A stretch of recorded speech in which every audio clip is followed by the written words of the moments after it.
जय नेपाल। शान्ति सुरक्षा प्रतिबद्धता। आदरणीय दर्शकवृन्द, सशस्त्र प्रहरी बल नेपालको पाक्षिक श्रव्य दृश्य प्रस्तुति कार्यक्रम समर्पण राष्ट्रका लागिको 410औं संस्करणमा यहाँहरूलाई स्वागत छ। कार्यक्रम सुरु गरौं सशस्त्र प्रहरी बल नेपालका विविध गतिविधिहरूको सारसंक्षेपबाट। झापा स्थित सशस्त्र प्रहरी बल नेपाल बोर्डर आउटपोस्ट टागनडुब्बाको नवनिर्मित कार्यालय तथा ब्यारेक भवनहरूको हालै प्रदेश नम्बर 1 का माननीय मुख्यमन्त्री शेरधन राईले उद्घाटन गर्नुभएको छ। माननीय मुख्यमन्त्री राईले शिलालेखको पर्दा अनावरण गरी नवनिर्मित भवनको उद्घाटन गर्नुभई भवन निर्माण कार्यमा सहयोग पुर्याउने व्यक्तिहरूलाई कदर पत्र र दोसल्ला उडाई सम्मानित गर्नुभएको थियो। मुस्ताङ जिल्लाको लोमान्थाङ गाउँपालिका 4 नेचुङमा हालै मुस्ताङ जिल्लाका माननीय प्रदेश सभा सदस्य इन्द्रधारा विष्ट र कार्य तथा सीमा सुरक्षा विभाग प्रमुख सशस्त्र प्रहरी अतिरिक्त महानिरीक्षक नारायण बाबु थापाको उपस्थितिमा सशस्त्र प्रहरी बल नेपाल बोर्डर आउटपोस्ट नेचुङको स्थापना गरिएको छ। नेपाल सरकारद्वारा प्रदत्त सीमा सुरक्षाको जिम्मेवारी निर्वाहका क्रममा नेपाल चीन सीमानाका कोरला नजिक स्थापना भएको उक्त बोर्डर आउटपोस्टमा हाल 20 जनाको संख्यामा राष्ट्रसेवकहरू खटाइएको छ भने उक्त बोर्डर आउटपोस्टबाट परिचालित राष्ट्रसेवकहरूले 4500 मिटरको उचाइमा रहेको नेपाल चीन कोरला सीमानाकामा नियमित रूपमा गस्ती पट्रोल गरिरहेको छ।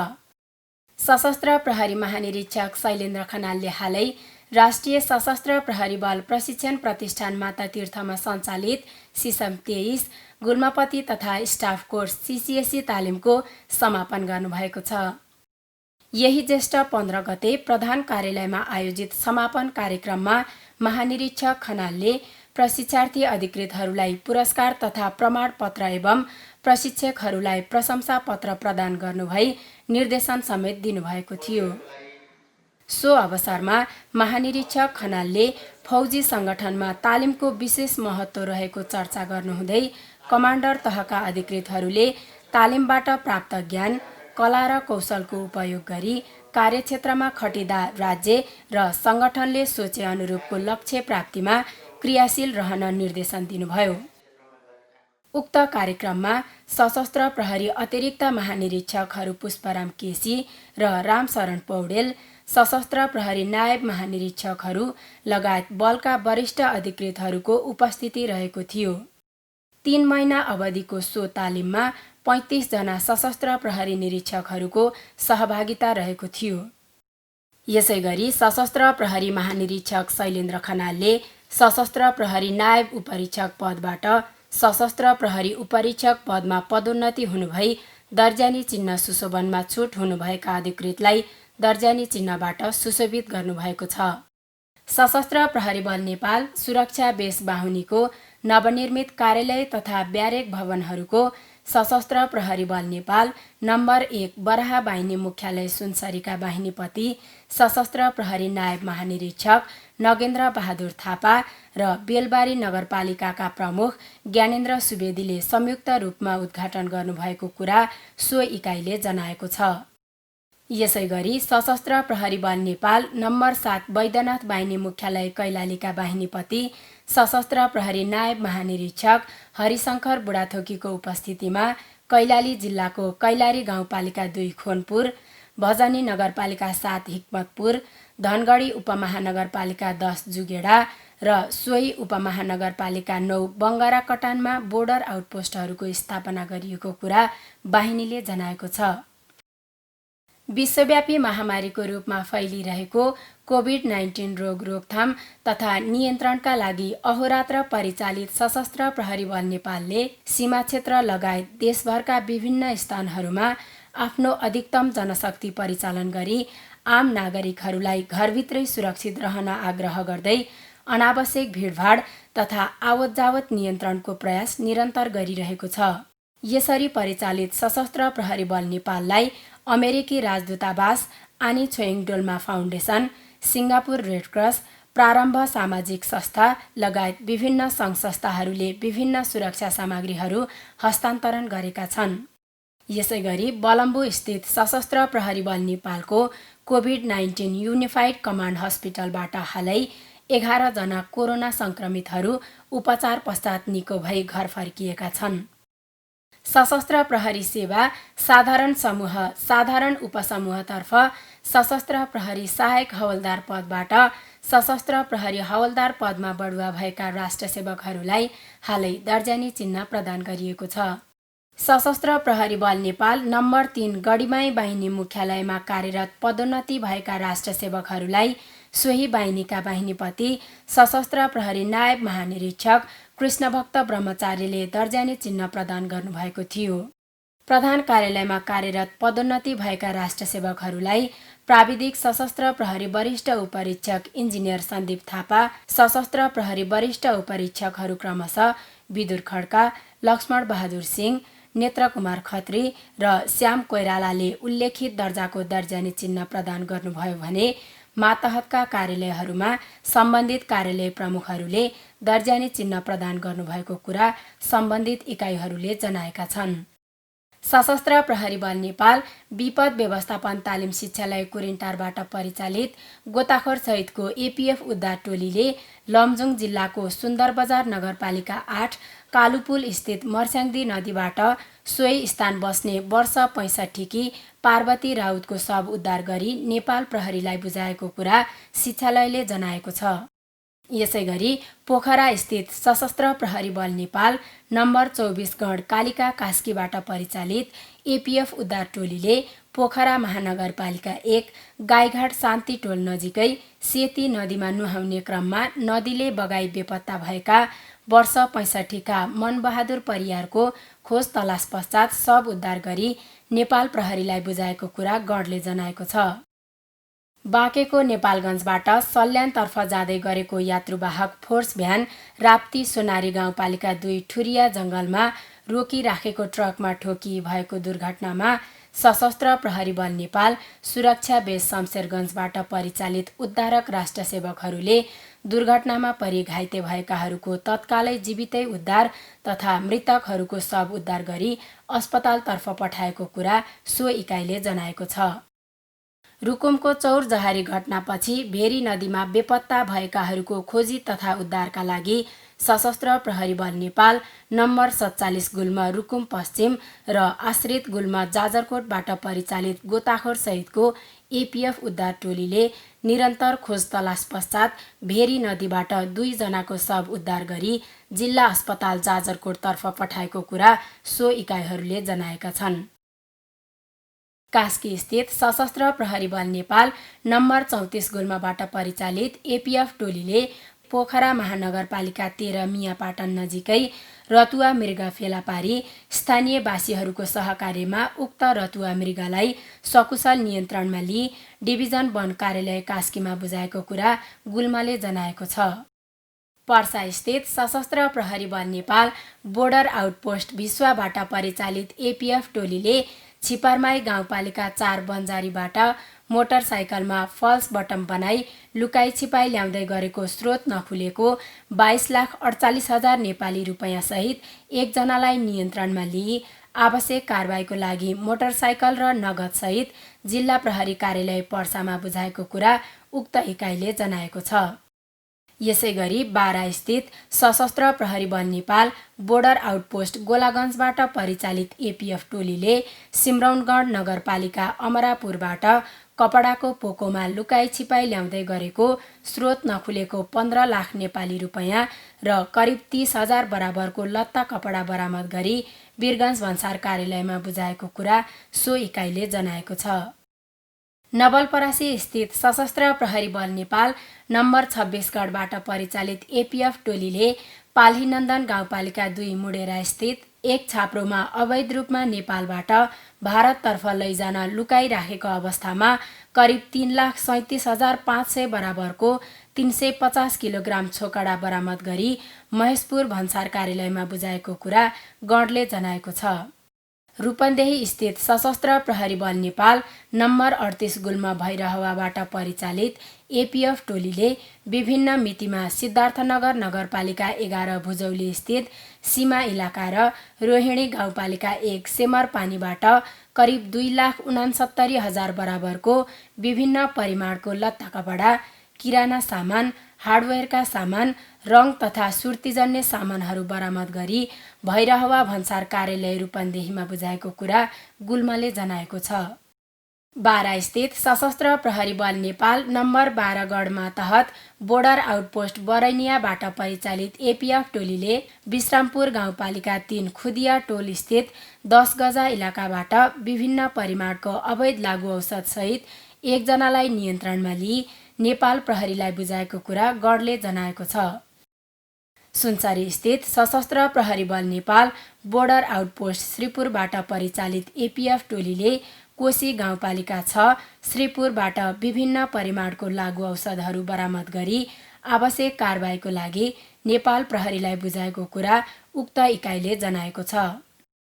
कैलाली स्थित सशस्त्र प्रहरी बल नेपाल बढीमालिका जवान तालिम शिक्षालयबाट परिचालित एपीएफ टोलीले गौरीगङ्गा नगरपालिका 1 स्थित गौरीगङ्गा खोलाको बगरमा ट्र्याक्टरमा राखी अवैध रूपमा लैजाँदै गरेको अवस्थामा 42 गोलिया साल, खैर र सिसौको काठ नियन्त्रणमा लिई चालक सहित ट्र्याक्टर र बरामद काठ सब डिभिजन वन कार्यालय कैलालीमा बुझाएको कुरा शिक्षालयले जनाएको छ।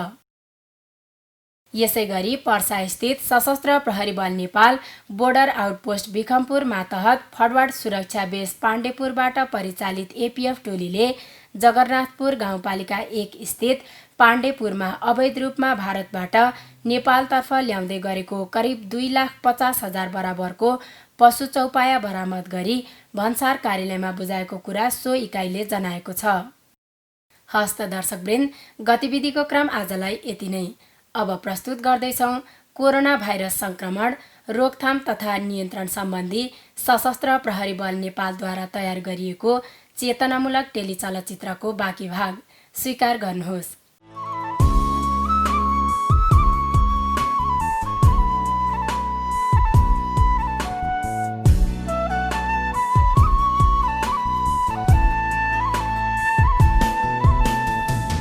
मन्द मन्द मुस्काउने हिमालको छाया भिर पाखा पर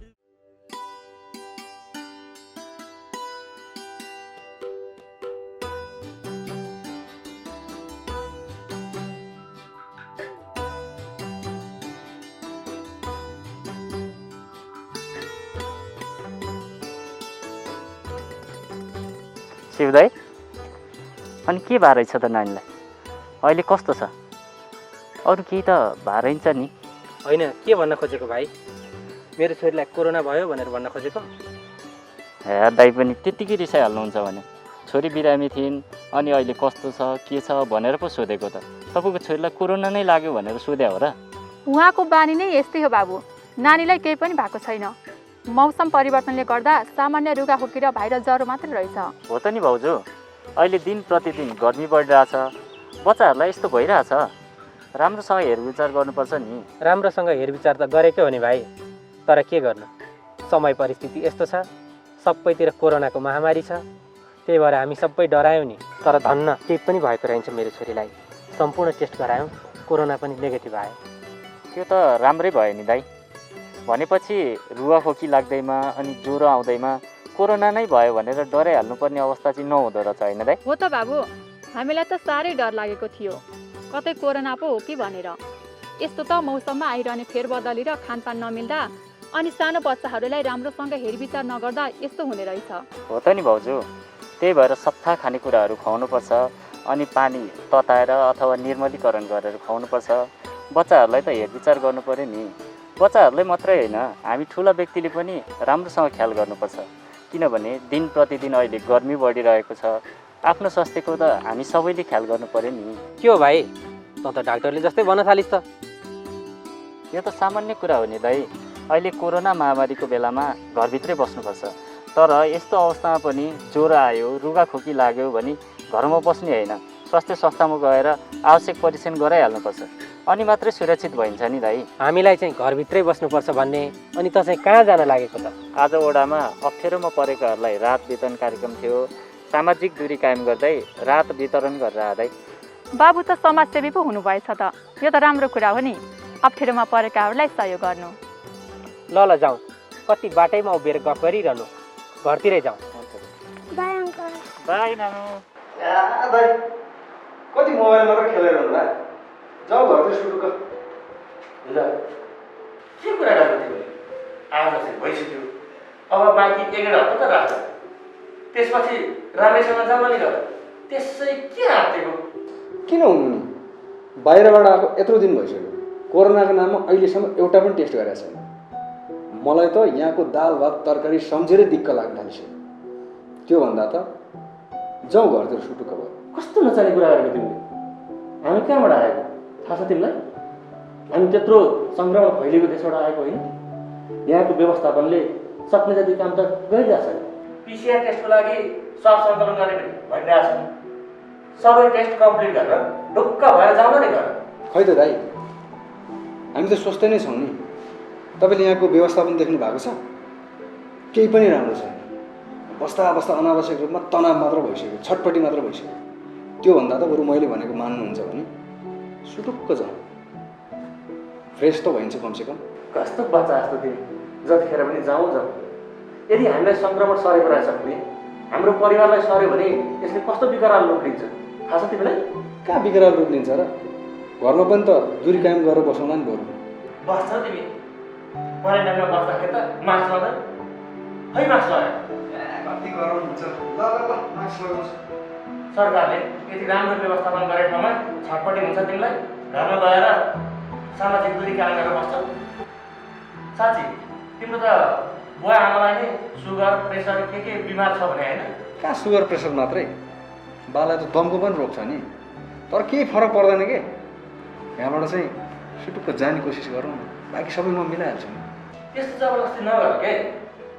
हेर भाइ, सुगर प्रेसर दम जस्ता दीर्घरोग भएका मानिसहरूमा कोरोना सङ्क्रमण भयो भने जीवन रक्षा गर्न धेरै गाह्रो पर्छ अरे।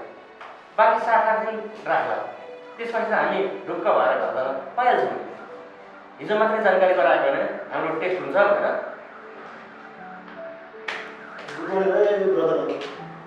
तपाईँहरूको साथ चाहिँ भोलि सङ्कलन हुन्छ है, तपाईँहरू च्यालेन्ज हुन्छ कि, त्यही भएर म सोध्न आएको। त्यहाँ चाहिँ होइन, बरु फ्रिजमा चिसो चिसो होला नि, त्यो चाहिँ ल्याउनु नि बरु। कि कसो दाइ? यो भाइको रमाइलो गर्ने भाइ छ, माइन्ड नगर्नुहोस् है तपाईँ। तपाईँहरूकै सेवा सुविधाको लागि हामीहरू सबैले सकेसम्म कसैलाई पनि अप्ठ्यारो नपारिकन उपलब्ध भएका सम्पूर्ण सामग्रीहरू व्यवस्थित तरिकाबाट वितरण गर्दै आइरहेका छौँ। हो नि, यस्तो कठिन समयमा पनि यतिको व्यवस्थित गर्नु भनेको चान्चुने कुरा होइन। तपाईँहरूलाई धेरै गाह्रो छ। हामी जस्ता कैयौँ मान्छेहरू यहाँ क्वारेन्टाइन स्थलमा बसेर गइसक्यो होला। सबैलाई यतिको सेवा सुविधा प्रदान गर्नु भनेको धेरै राम्रो कुरा हो। अहिलेसम्म यहाँबाट 100-150 जना जति सबैले रिक्वायरमेन्ट पुरा गरेर गइसक्नु भयो। अब तपाईँहरू पनि केही समयको लागि मात्र हो, तपाईँहरू पनि छिटै जाँदै हुनुहुन्छ। यत्रो समय हामी मात्र बसेर के गर्नु? दिन प्रतिदिन सङ्क्रमितको सङ्ख्या वृद्धि भएको भइ छ। हो, त्यही भएर त हामीले बस्नु परेको नि। तिमी जस्तो केही हुँदैन भन्ने मान्छेहरू क्वारेन्टाइनमा नबस्नाले गर्दा दिनदिनै सङ्क्रमितको सङ्ख्या बढ्दै गएको हो नि। योभन्दा अघिल्लोको 2 जनालाई पिसिआर टेस्ट गर्दा कोरोना पोजिटिभ आएछ। उहाँहरू पनि यसरी नै हामीलाई केही पनि भएको छैन भनेर भन्दै हुनुहुन्थ्यो। देख्यो त भाइ, त्यही भएर सम्पूर्ण टेस्ट गरेर विश्वस्त भएर मात्रै यहाँबाट जानुपर्छ भनेको। यहाँको सेवा सुविधालाई लिएर दुःख भयो गाह्रो भयो भनेर यहाँबाट उम्कियो भने भोलि गाउँ समाज र राष्ट्रलाई अप्ठ्यारो पर्छ। हो, त्यही भएर त तपाईँहरू बाहिरबाट आउनु बित्तिकै यो भाइरस सङ्क्रमण हुने न्यूनतम अवधिभर तपाईँहरूलाई क्वारेन्टाइनमा राखेको हो नि।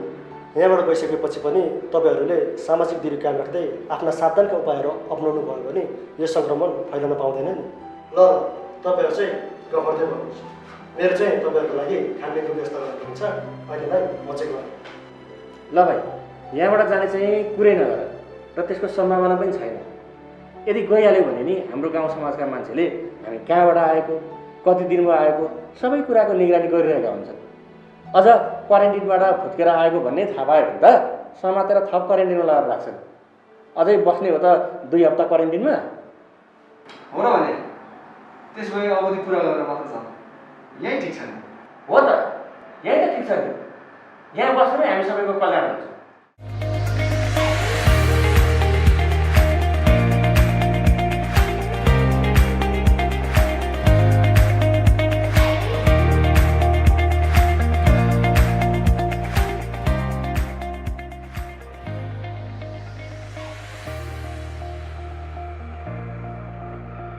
रोक्नुहोस् त, बाइक अलि टाढै रोक्नुहोस् सर। यस्तो बेलामा 1-2 मिटर सामाजिक दूरी कायम गर्नुपर्छ। अनि यसरी हतारिँदै कता जान लाग्नु भएको? बाइक पुरै स्पिडमा घुइकाउँदै। अफिस जान लागेको, अलिक चाँडो पुग्नुपर्ने छ, त्यही भएर। अनि यसरी हतार्छ भन्दैमा बाइक स्पिडमा हुइकाउँदा त दुर्घटना पनि हुन सक्छ नि, होइन र? लकडाउनको समय भएकोले बाटो पनि खाली नै छ, सवारीको चाप पनि कमै छ, त्यही भएर थोरै स्पिड बढी भएछ। बाटो खाली छ भनेर यसरी स्पिडमा हुइकाउँदा त एक्सिडेन्ट हुनसक्छ, तपाईँको ज्यान पनि त जान सक्छ नि। तपाईँको स्पिड धेरै भएकोले ऊ तलबाट ड्युटीले यहाँ कल गरिरहनु भएको छ। ए हो र सर, अब अलिक कम गर्छु नि। तपाईँ हामी जोसुकैले पनि सवारी साधन चलाउँदा सावधानी त सधैँ अपनाउनु पर्छ नि। दुर्घटना र भवितव्य जहिले पनि र जहाँ पनि हुनसक्छ। फेरि तपाईँ त बुझ्ने व्यक्ति भएर यसरी लापरवाही गर्नु त भएन नि। हुन्छ, अब गर्दिनँ सर। अहिले यो कोरोना प्रकोपको कारणले लकडाउन गरेको समयमा अति आवश्यक काम बाहेक हिँडडुल गर्नै हुँदैन। त्यसैमाथि सवारी साधन चलाउँदा सावधानी चाहिँ सधैँ अपनाउनु होला। ल, बिस्तारै जानुहोस्।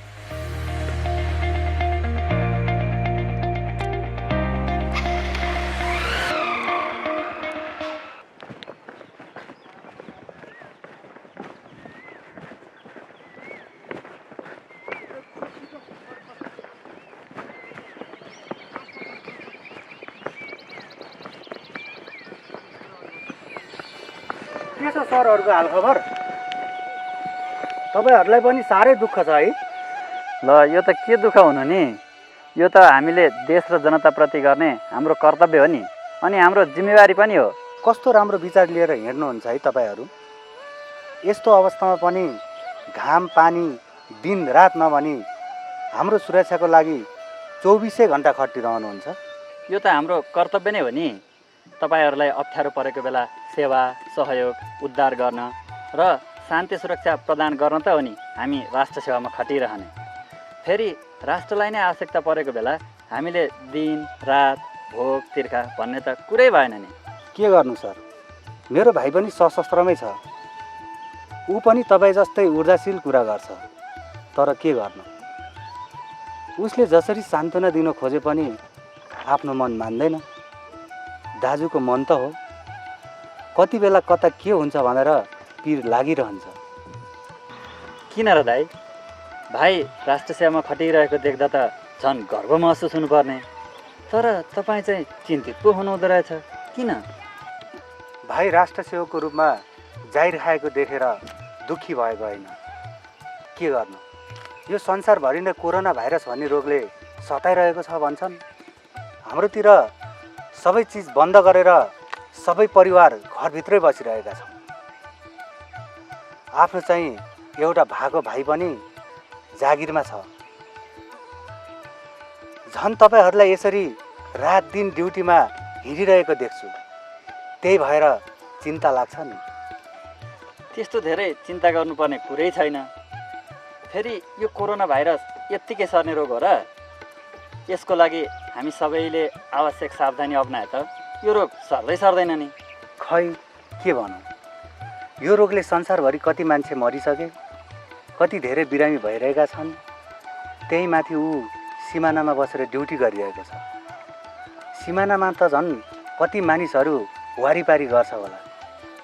सीमापारी यो रोग विकराल भएको छ भन्छन्।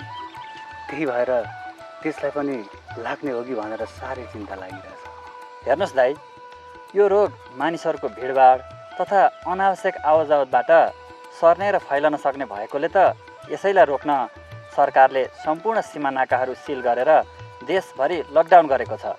यही भिडभाड हुन नदिन र यो लकडाउन कार्यान्वयन गर्न त हामी सम्पूर्ण सुरक्षाकर्मीहरू सीमा नाकासहित देशभरि परिचालित भइरहेका छौँ नि।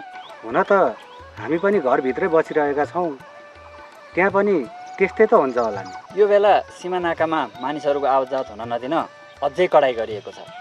त्यही भएर धेरै मानिसहरू वारपार गर्दैनन् दाइ। यो लकडाउनको समय अलि लामो भएकोले मानिसहरू आत्तिएरै रोग फैलने जोखिम बिर्सिएरै भए पनि नियम तोड्न खोज्छन्, जबरजस्ती आवतजावत गर्न खोज्छन्। हो, त्यही बेला अलि गाह्रो हुने। तर पनि हामी सुरक्षाकर्मीहरूले यस्तो कार्यलाई नियन्त्रणमा लिँदा आफ्नो सुरक्षाको आवश्यक तयारी पहिला नै गरेका हुन्छौँ। त्यसैले हजुरले धेरै चिन्ता लिनु पर्दैन दाइ। अनि यो रोग त छिटै सर्छ भन्छन् नि, तपाईँहरूलाई पनि त यो रोग सर्न सक्छ नि, कसरी बच्नुहुन्छ? हामीलाई चाहिँ घरभित्र बस्नु भन्नुहुन्छ, तर तपाईँहरू त सधैँ बाहिर हिँडिरहनुहुन्छ, यसरी ड्युटी गरिरहनुहुन्छ, कहिले भित्र बसेको देखिँदैन त। हेर्नुहोस् दाइ, यो रोगबाट बच्ने मुख्य उपाय भनेको नै व्यक्ति व्यक्तिबीच सामाजिक दूरी कायम गरेर नै हो। यसका लागि त हामीले एक व्यक्तिदेखि अर्को व्यक्तिबीच 1-2 मिटर दूरी कायम गरेर मात्र बोल्ने र काम गर्ने गर्छौँ। मास्क तथा सेनिटाइजरको उचित प्रयोग गरिरहन्छौँ। समय समयमा साबुन पानीले मिची हात धोइरहन्छौँ। सङ्क्रमित व्यक्तिहरू भएको स्थानमा जानु परेमा वा भिडभाड नियन्त्रणका लागि खटिरहँदा मास्क, पन्जासहितका व्यक्तिगत सुरक्षा सामग्रीहरू लगाएर मात्र जान्छौँ। यदि कुनै पनि चिजवस्तुहरू छुनु परेमा हातमा पन्जा लगाएर मात्र छुन्छौँ र चेक जाँच गरिसकेपछि 20 सेकेन्डसम्म साबुन पानीले मिची हात धोइहाल्छौँ। यति गर्दा सुरक्षित रहने सम्भावना अलि बढी हुन्छ दाइ। म त कुरा नबुझेर त्यत्तिकै आत्तिएको पो रहेछु। तपाईँले मलाई धेरै कुरा बुझाइदिनु भयो। अब भने बल्ल मन हल्का भयो। म अहिले नै उसलाई फोन गरेर सुरक्षित भएर ड्युटी गर्न भन्छु। म आत्तिएको छ भनेर ऊ पनि चिन्ता लिइरहेको होला।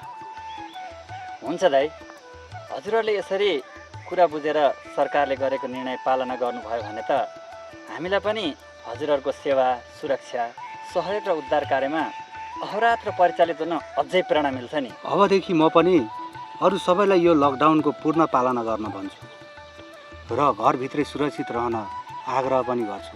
हस् त दाइ, तपाईँहरू जस्तै सबै नागरिकहरूले यो लकडाउनको पूर्ण रूपमा पालना गर्दै घरभित्रै बस्नुभयो भने हामीलाई कार्यक्षेत्रमा पनि सहज हुन्छ र यो कोरोना सङ्क्रमण फैलन पनि पाउँदैन।